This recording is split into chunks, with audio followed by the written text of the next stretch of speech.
nandito ang MNLF. Ipatawag lang kami ni Vice President and we are ready. The MNLF is always ready. Dapat hindi nila ginawa kay Vice President Inday yan.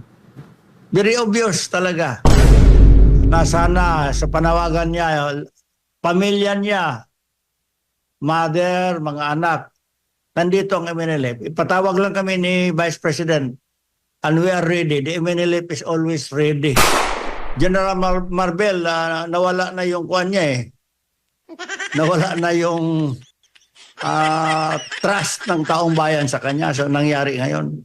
Very obvious ang ginawa na magtanggal ng security para the Vice President will be open to any accident, incident, whatever. Vulnerable yan.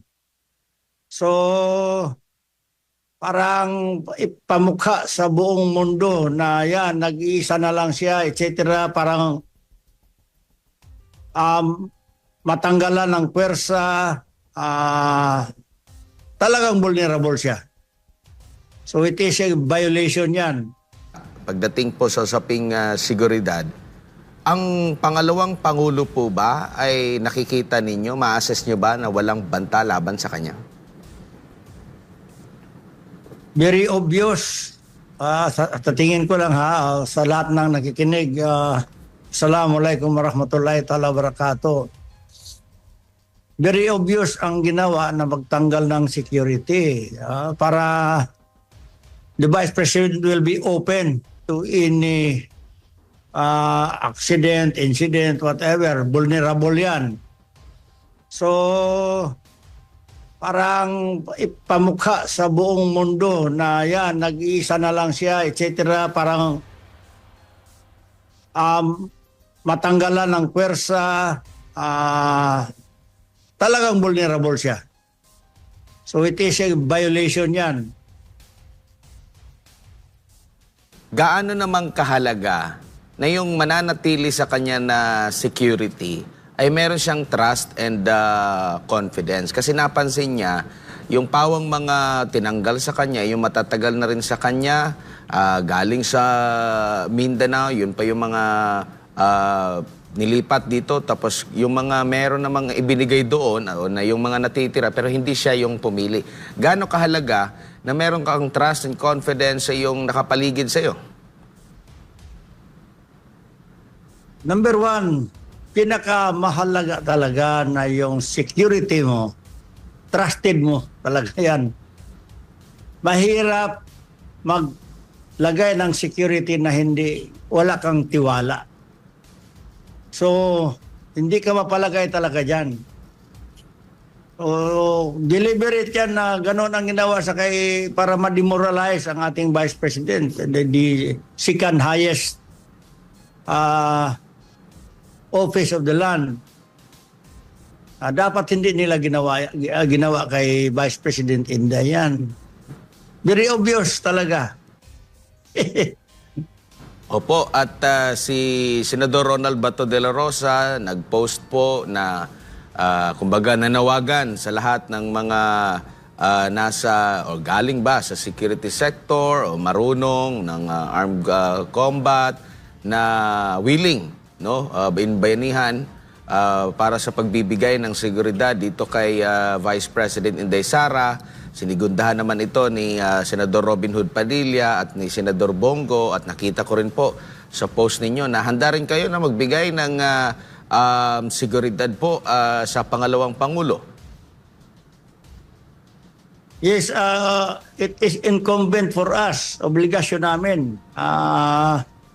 Hindi namin pwede mabayaran ang pag-secure ng mga Duterte sa amir namin, ng aming founding leader, Professor Normiswari, na nandito sa Davao. Malaki ang utang na loob namin sa kanilang pamilya. So,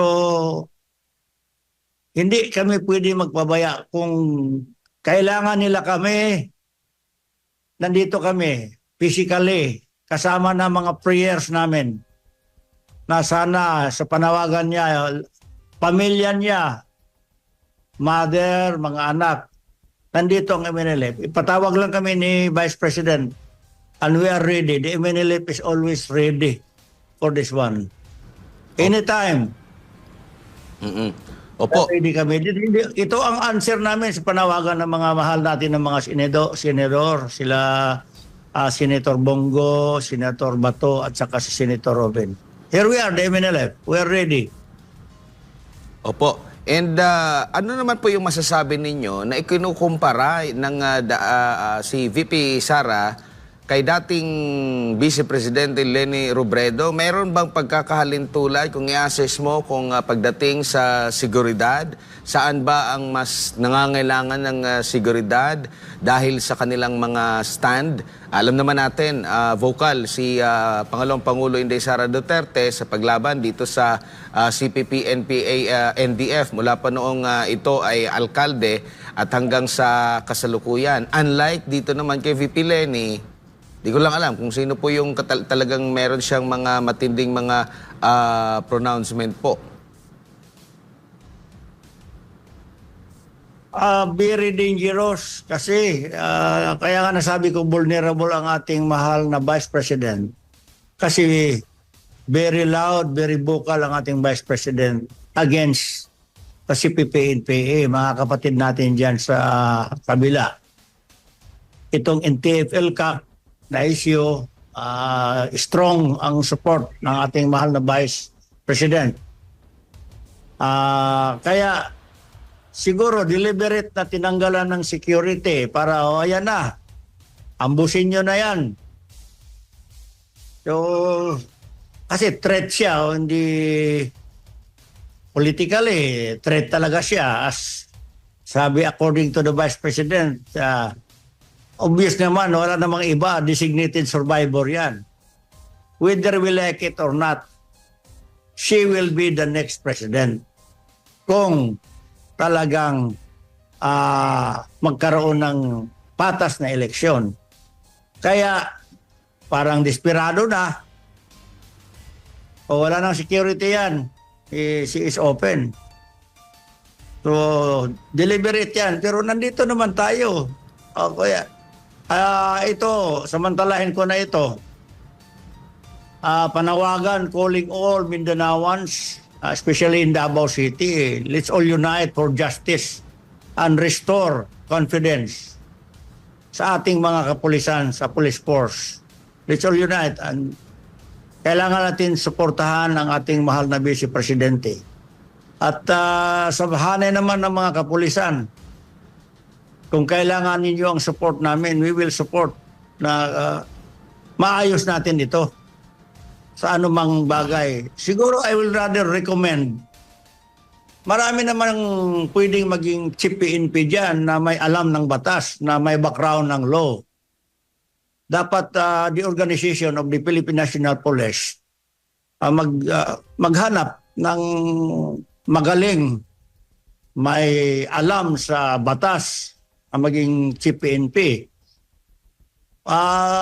Si General Marbel, nawala na yung kuwan niya eh. Nawala na yung trust ng taong bayan sa kanya sa nangyari ngayon.